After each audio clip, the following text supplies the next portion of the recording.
안녕하세요. 금나치마입니다. 고금리 다중채무를 이용하시는 분들이 저금리로 대안을 하기 위해서 상담을 받아보면 통대안이라는 상품에 대해서 많이들 추천을 받죠. 사실상 제가 봤을 때 저금리 대안을 해주는 상품은 통대안 외에는 없는 걸로 보여요. 그렇기 때문에 이 상품에 대해서 많이 추천을 해주는데, 이 상품에 대해서 문의를 주시는 분들이 진행 과정이라든가 주의사항, 믿어도 되느냐 말아야 되냐 뭐 이런저런 것들을 저한테 좀 많이 물어보십니다. 그래서 오늘은 제가 이 통대안을 진행하는 과정과 그리고 주의사항에 대해서 좀 설명을 드릴까 합니다. 사실 진행 과정을 알면 거기에 자연스럽게 주의사항이 포함이 돼요. 자, 일단 간략하게 과정을 보자면, 당연히 먼저 상담을 하겠죠. 상담을 하고, 그리고 나서 이제 검토, 서류 검토라고 해야겠죠. 서류 검토. 이 서류에는 재직증명서, 원천 이런 건강보험 납부득실 이런 것도 있겠지만, 나이스라든가 올크레딧, 이곳의 신용정보 상태 이런 것까지 다 확인을 해보죠. 그리고 나서 가능성이 있다라고 판단이 되면 이제 계약을 하게 됩니다. 계약. 자, 계약을 하는 이유는 통대안의 경우에는 현재 가지고 있는 채무자가 가지고 있는 이 고금리 대출을 먼저 다 상환을 해버리잖아요. 이 통대안 업체에서 다 상환을 해주잖아요. 그렇기 때문에 이 큰 금액을 어찌 보면 채무자한테 빌려주는 건데 그냥 전화로만 뚝딱뚝딱 하면서 빌려줘? 말이 안 되죠. 그렇기 때문에 내가 당신한테 이렇게 돈을 빌려줬다라는 차용증이죠. 한마디로 차용증을 작성하게 되죠. 그리고 나서 이제 여기서 이제 신용점수가 이제 상승을 하면 신용점수가 상승을 하죠. 계약을 하고 나서 계약을 하고 나서 이제 가지고 있는 대출 금액을 먼저 다 상환을 해드리죠. 그리고 나서 짧으면 3일, 늦어봤자 일주일 아니면 신용점수가 많이들 올라갑니다. 올라가요. 그때부터 이제 신용점수가 이렇게 올라가게 되면 은행에서부터 저금리로 대출을 받게 됩니다. 그럼 채무가 많아가지고 은행에서 다 못 받는 경우도 있죠. 연봉 대비 100% 이상이신 분들은 은행에서 다 안 나오는 경우도 있어서 은행에서도 안 받고 부족한 나머지 부분들은 이제 이금융에서 또 대출을 받게 되고, 이렇게 해서 이제 빌렸던 돈을 갚아야 될 거 아니에요. 이제 여기서 상환을 하게 되죠. 이 상환을 할 때는 수수료도 같이 이렇게 상환을 하게 되죠. 한마디로 통대안은 수수료가 있다라는 거죠. 이 수수료는 보통 상환 금액의 10%에서 많은 데는 최대 15%까지 받는다는데, 요즘은 10%가 많이 있으니까 많이 알아보시면 될 것 같고요. 자, 간단하게 진행 과정은 이래요. 크게 어렵진 않아요. 상담에서부터 이 대출 받는 이 날짜까지는 아니다. 계약하는 날짜까지죠. 상담에서부터 계약하는 날짜까지가 보통 빨리빨리 진행이 된다면 이제 스케줄 서로 따져봐야 되겠지만 일주일 정도면, 빠르면 일주일이면도 계약까지 이루어지게 되고, 그리고 나서 이제 신용점수가 올라가고 나서 은행에서부터 이제 대출을 받기 시작한다. 그러면 보통 이게 이 완료까지 다 끝나는 날까지 짧으면 한 달 이내에 끝나는 경우도, 한 달도 안 걸린 경우도 많이 있고요. 아무리 길어봤자 3개월 이내는 다 끝납니다. 그러니까 왜 한 달 이상 걸리느냐라고 했을 때에는 신용점수는 올라가긴 했지만 은행 내부 점수가 간혹 가다가 빨리 못 치고 오는 분들이 있어요. 이런 분들의 경우는 은행 내부 점수가 올라올 때까지 기다려야지. 그렇지 않으면 은행에서 대출이 안 나오니까. 그래서 시간이 좀 더 걸리는 것 뿐이지 크게 문제 되는 거 아니에요. 어떤 분들은 저번 달에 상환이 지금 한 달이 넘고 2달이 됐는데 아직도 대출이 안 나요. 어떻게 해야 돼요? 걱정하시는 분들이 있는데, 제 생각에는 그런 건 걱정할 필요 없어요. 그러니까 그냥 믿고 기다리시면 될 것 같아요. 자, 이 진행 과정에 대해서 제가 설명을 드렸는데, 이제 주의사항을 얘기를 해볼게요. 주의사항. 자, 주의사항의 경우에는 일단 첫 번째는 이 통대안의 경우에는 4대 보험이 적용되는 직장인에 한해서만 가능합니다. 직장인. 그것도 1년 이상 근무. 요즘은 뭐 상황에 따라서 6개월 이상도 가능한 경우가 종종 있어요. 근데 뭐 굳이 꼭 정하자면 6개월보다 1년 이상이 좀 더 안전하기 때문에 1년 이상 근무를 했는데, 자, 이 말은 뭐예요? 4대 보험이 적용되는 직장인. 그러면 직장이 아닌 사업자, 프리랜서, 무직자 이런 분들은 안 된다는 거예요. 안 돼요. 그런데 간혹 가다가 저한테 사업자이신 분이 통대안이 가능하다고 하는데, 이 경우에는 어떤 의심을 가지고 상담을 해야 돼요. 없어요, 사실. 정상적인 통대안 업체는 직장인 아닌 이상은 진행을 해드리지 않습니다. 그렇기 때문에 본인 직군이 직장이 아닌 이상은 뭔가 좀 의심을 하시고, 솔직히 의심이 아니라 상담 자체를 받을 필요가 없다고 봐요, 저는. 자, 그리고 이제 두 번째는 보이스피싱입니다. 보이스피싱. 저금리로 대안해 주겠다라고 하면서 접근을 하는 이 보이스피싱 사례가 어마어마하게 많습니다. 어마어마하게 많아요. 인터넷으로 보면 뭐 저금리 대안해 주겠다 해가지고 뭐 조회했는데 뭐 대출 계약 위반이다 라는 이유로 보이스피싱, 대출 계약 위반이다 라면서 보이스피싱을 당하는 경우도 있고, 또 내가 당신 거 상환해 줄게. 계약하고 상환 중간에 없어서 상환해 줄게. 은행에서 대출 받아갖고 돌려줘. 내용 들어보니까 똑같네. 가정이 똑같아. 근데 이게 뭐냐면 수수료를 안 받거나 아니면 이 수수료 좀 아껴보려고 알아보신 분들이 있어요. 당연한 거죠. 조금이라도 덜 내려고. 수수료 조금 아끼면 좋은 거니까. 근데 알아보는데 터무니없이 수수료가 딱 적은 데가 있어. 아니면 안 받거나. 이게 뭐냐면 보이스피싱, 이제 피해자의 돈을 내 통장에 넣었다가 다시 빼가는 그 중간체 역할이 돼버려요. 그러니까 돈을 입금을 해줘. 이걸로 해가지고 상환하세요. 그래가지고 은행 그 신용 돈 넣으면 은행에서 대출 받아가지고 돌려주시면 돼요 라고 하면서 돈을 입금을 해줘요. 자기네들이 상환도 아니고 계약서 이런 것도 없어. 계약서 작성 안 하고 그냥 입금을 해줘버려. 그리고 나서 바로 연락이 오죠. 죄송하다, 이거 고용계 아니라 다른 분한테 입금해야 될 돈이 잘못 들어갔다고. 우리 직원 곧 가니까 그거 좀 인출 좀 해갖고 돌려주라고. 아니면 어디 계좌로 보내달라고. 중간책이 되는 거야. 보이스피싱 중간책이 되는 거야. 이런 사례들도 있으니까 이 부분들 굉장히 조심해야 되고, 그러니까 이 수수료 이것만 따져보면 금방 알 수 있다라는 거고, 계약 안 한다라는 거, 계약 작성 안 한다, 이런 거 보면 알 수 있다라는 거죠. 자, 그리고 또 하나. 대출 사기라고 해야 될까요? 대출 사기. 사기까지는 아니라고 할 수 있는데, 이건 또 뭐냐면, 우리가 저금리로 대안을 해줄게요 라고 해서 이것저것 막 상담 말고 뭐 서류 검토까지 해요.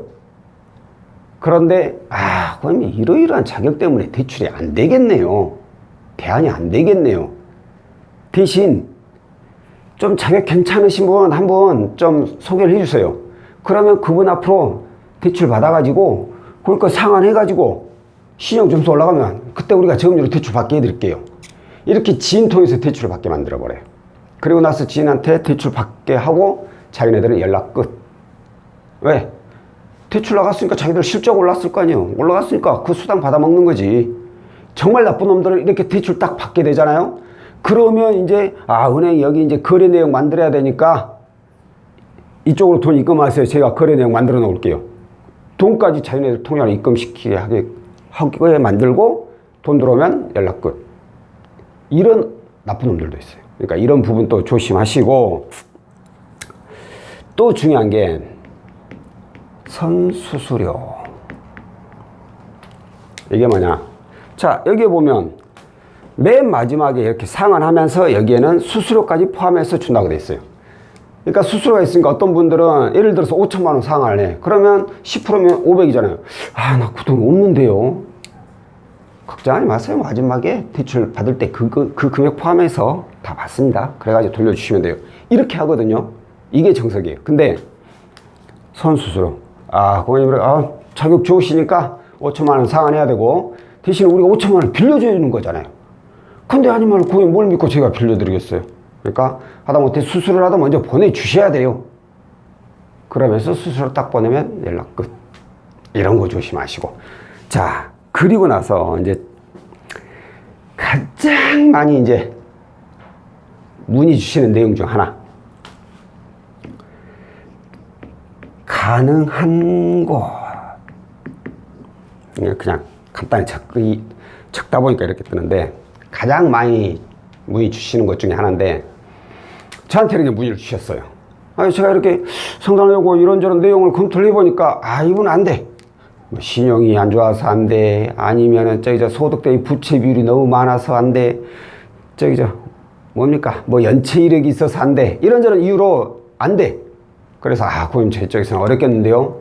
라고 이제 상담을 끝냈는데, 이런 분들은 대부분이 엄청 지금 상황이 힘든 분들이요. 뭐 발등에 불 떨어진 분이죠.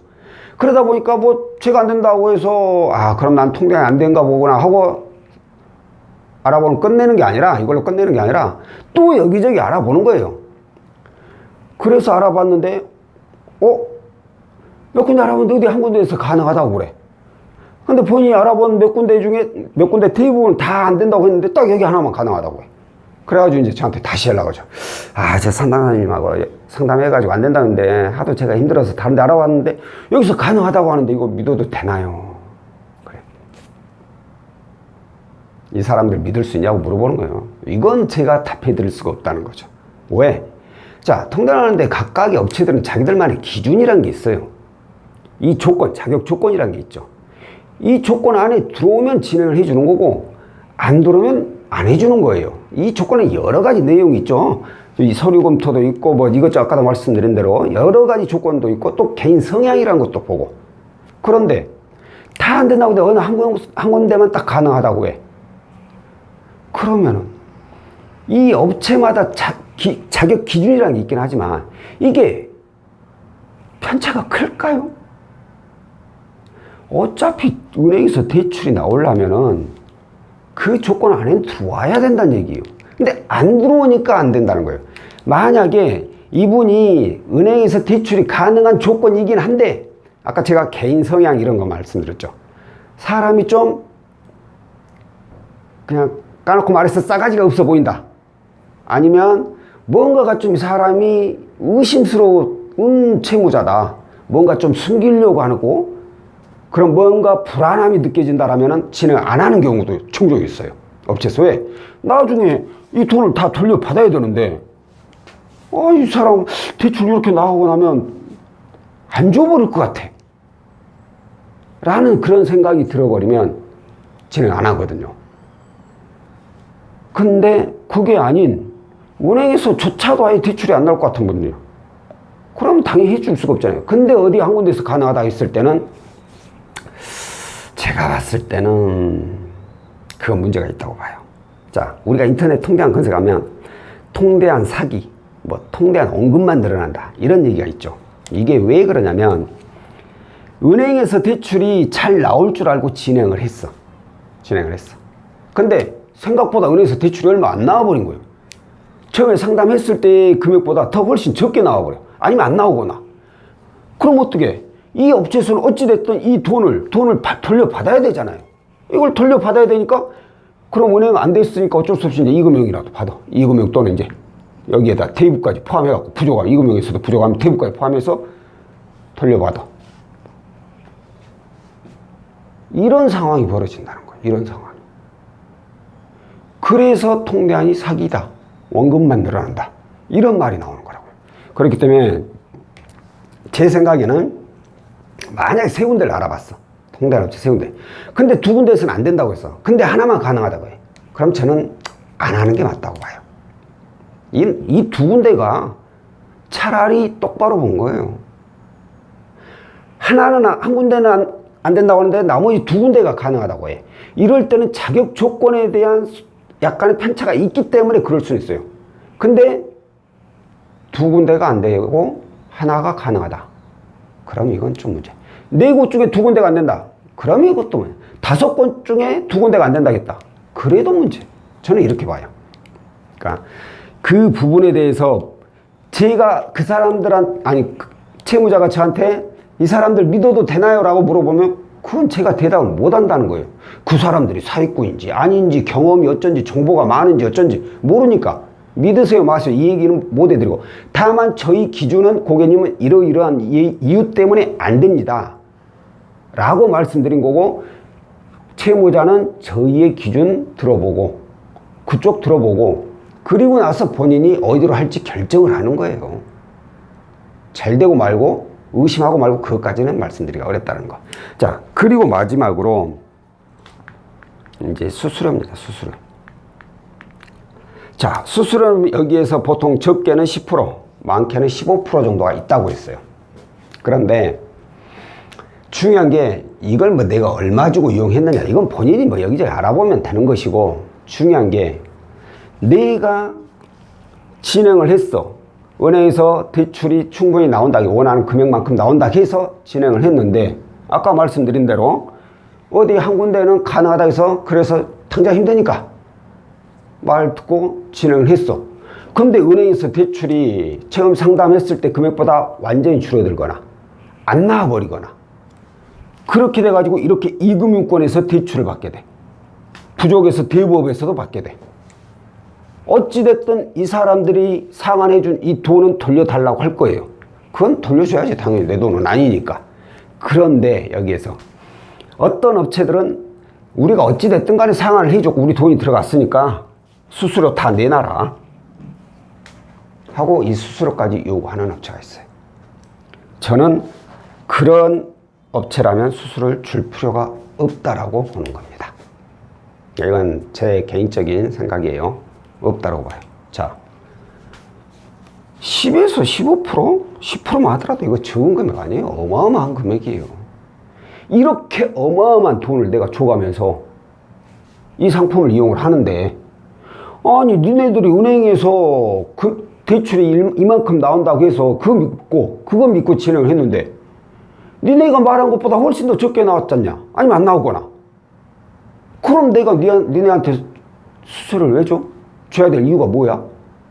니네들은 이만큼 나온다고, 은행에서 이만큼 대출이 나온다고 약속을 해서 나는 진행했는데 니네들이 약속을 못 지켰는데 어떻게 나만 약속을 지켜? 그래서 나는 줄 수가 없다. 저는 이래야 된다고 보는 거예요. 그러니까 예를 들어서 은행에서 이만큼 대출이 나오기로 했는데 좀 부족했어. 그러면 이 부족한 금액에 대해서 합의해가지고 수수료를 좀 깎거나, 아니면 은행에서 대출이 예를 들어서 아예 안 나왔어. 그러면 어찌됐든 내가 돈을 빌리긴 했으니까 법정 최고 이율 계산해서 일별로 계산해서 그 이자만 주는 거, 이건 나는 그래 이건 줘야지. 그래도 어찌 나왔든 안 나왔든 걸 남의 돈 갖다 썼으니까 이 정도는 인정을 할 수 있다는 거예요. 근데 자기네들도 약속 못 지켜놓고 나한테만 계약한 수수료를 다 내놔라? 이건 저는 아니라고 본다는 거예요. 그러니까 이 부분들만 본인이 잘 보셔가지고 진행을 한다면, 제 생각에는 이 통장을 함으로 인해서 손해볼 일은 저는 없다고 봐요. 아닌 말로, 진짜 아닌 말로, 은행에서 예를 들어서 대출이 안 나왔어요. 수수료도 안 줬어. 예를 들어서 뭐 착한 업체 이렇게 만나가지고. 그러면 이 채무는 그냥 원상태로 돌아온 걸까요? 아니요. 원상태보다 훨씬 더 좋은 상황으로 바뀌었죠. 왜? 고금 여러 군데가 어찌됐든 채무 통합이 돼. 하나는 아닐지언정 통합이 돼가지고 월 납입 금액도 많이 줄어들고 이자도 더 낮춰져 있을 확률이 굉장히 높아요. 왜? 일단 상환하면 신용점수 오르거든. 오른 점수에서 또 이금융권에서 받으니까 같은 이금융권 이자더라도 좀 더 낮은 이자로 받게 될 확률이 높기 때문에 상황은 어찌됐든 좋아진다는 거죠. 다만 분명한 것은 이걸 안 줬을 경우에 그런다는 거고요. 자, 일단 오늘은 통대한 이 진행 과정하고 그리고 상담하면서 주의해야 될 사항에 대해서 안내를 해드렸고요. 다음번에 또 다른 내용으로 찾아뵙도록 하겠습니다. 고맙습니다.